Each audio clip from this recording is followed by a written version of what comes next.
Hi everyone, I am Aditi Rana. इस video में हम कवर करेंगे इंग्लिश ग्रामर का एक छोटा सा टॉपिक कॉम्प्लीमेंट। कॉम्प्लीमेंट क्या होते हैं? Which completes the sense of a verb और a subject.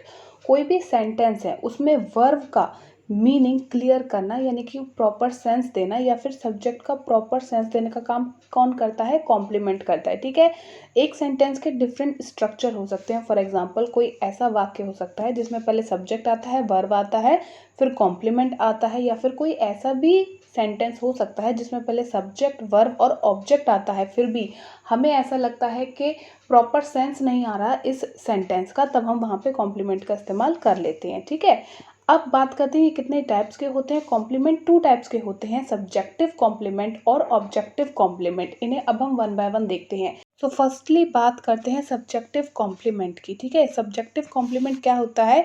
Which completes the sense of a subject, यानी कि वाक्य में कर्ता का जो अर्थ पूर्ण करता है उसी को आप कहोगे सब्जेक्टिव कॉम्प्लीमेंट। ठीक है, यानी कि ये किसका सेंस कंप्लीट करता है? सब्जेक्ट का। सब्जेक्ट के बारे में कुछ और एडिशनल इन्फॉर्मेशन देता है। ठीक है, तो यानी कि कुछ इस तरह का हमारा स्ट्रक्चर हो जाएगा सेंटेंस का। पहले उसमें सब्जेक्ट आएगा, फिर वर्ब, और फिर कोई अदर वर्ड आएगा जो सब्जेक्ट के बारे में कुछ इन्फॉर्मेशन देगा। ठीक है, उसी को आप सब्जेक्टिव कॉम्प्लीमेंट कहोगे। ठीक है, here subject is linked to complement by linking verb.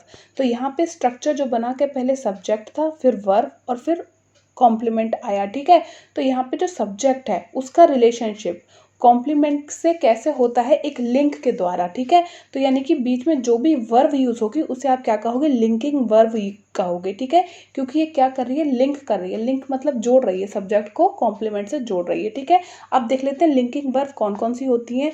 Is, am, are, was, वर, ये आपकी क्या है? लिंकिंग वर्ब है। इनकी हेल्प से सब्जेक्ट कॉम्प्लीमेंट से जुड़ जाता है, कनेक्ट हो जाता है। तो यहाँ पे 2 रूल्स और हैं, वो भी देख लेते हैं। पहला रूल कहता है कि जब लिंकिंग वर्ब के बाद वर्ब की आईएनजी फॉर्म लग जाती है तो यह हेल्पिंग वर्ब की तरह काम करेगा। यानी कि हमने क्या देखा कि पहले सब्जेक्ट था, वर्ब था और कॉम्प्लीमेंट था। ठीक है, तो ये कह रहा है कि सब्जेक्ट के बाद जो वर्ब आती है, जो कॉम्प्लीमेंट से उसे लिंक करती है, उसे तो लिंकिंग वर्ब कहते हैं।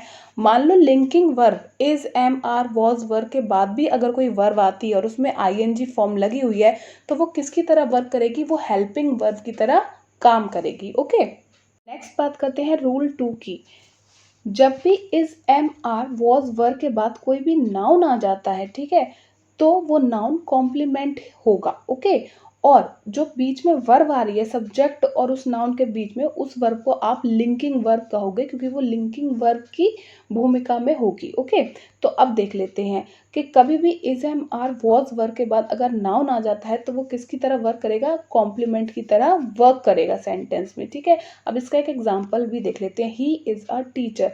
तो यहाँ पे क्या है? टीचर क्या है? एक नाउन है। ठीक है, लिंकिंग वर्ब के बाद एक नाउन आया है, इसलिए ये नाउन क्या है? कॉम्प्लीमेंट है। ये कॉम्प्लीमेंट का काम करेगा। ओके, और यहाँ पे कौन सा कॉम्प्लीमेंट है? तो यहाँ पे सब्जेक्टिव कॉम्प्लीमेंट है। क्यों सब्जेक्टिव कॉम्प्लीमेंट है? बिकॉज ये टीचर वर्ड है, ये किसके बारे में एडिशनल इन्फॉर्मेशन दे रहा है? ये सब्जेक्ट के बारे में एडिशनल इन्फॉर्मेशन दे रहा है कि जो सब्जेक्ट है इस सेंटेंस का वो बेसिकली क्या है? वो टीचर है। ओके, एक और एग्जांपल लेते हैं। अब नेक्स्ट एग्जांपल है आई एम अ स्टूडेंट। ठीक है, मैं एक विद्यार्थी हूँ। तो बेसिकली यहाँ पे क्या हुआ कि जो लिंकिंग वर्ब है उसके बाद क्या आया? एक नाउन आया। ठीक है, स्टूडेंट आया, यानी कि एक कॉमन नाउन आया।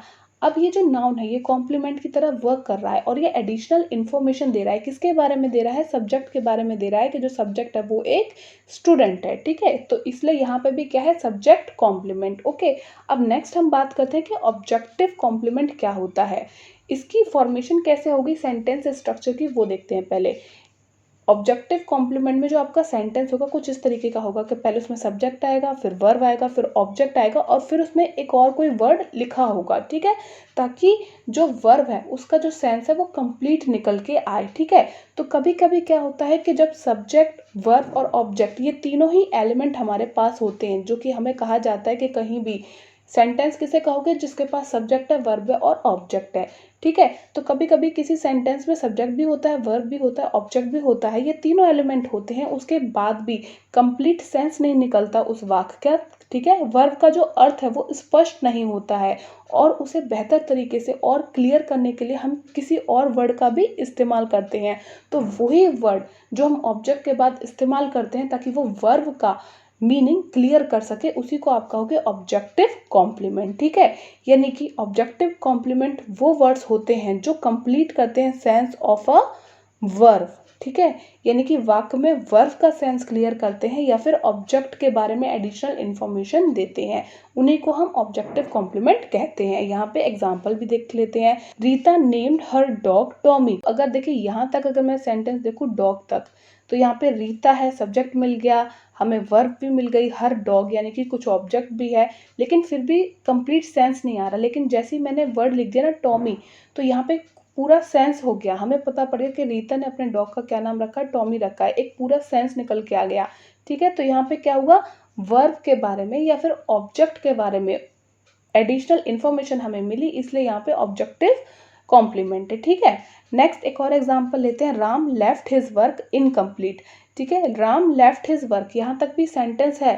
राम हमें क्या मिल गया, सब्जेक्ट मिल गया, लेफ्ट हमें क्या मिल गया, वर्ब मिल गई, और हिज वर्क तो यहाँ पे ऑब्जेक्ट भी है, लेकिन फिर भी सेंस नहीं आ रहा है, कंप्लीट सेंस नहीं आ रहा है इस सेंटेंस का, इसलिए हमने क्या यूज़ किया, एक और वर्ड यूज़ किया जिसे कॉम्प्लीमेंट कहेंगे।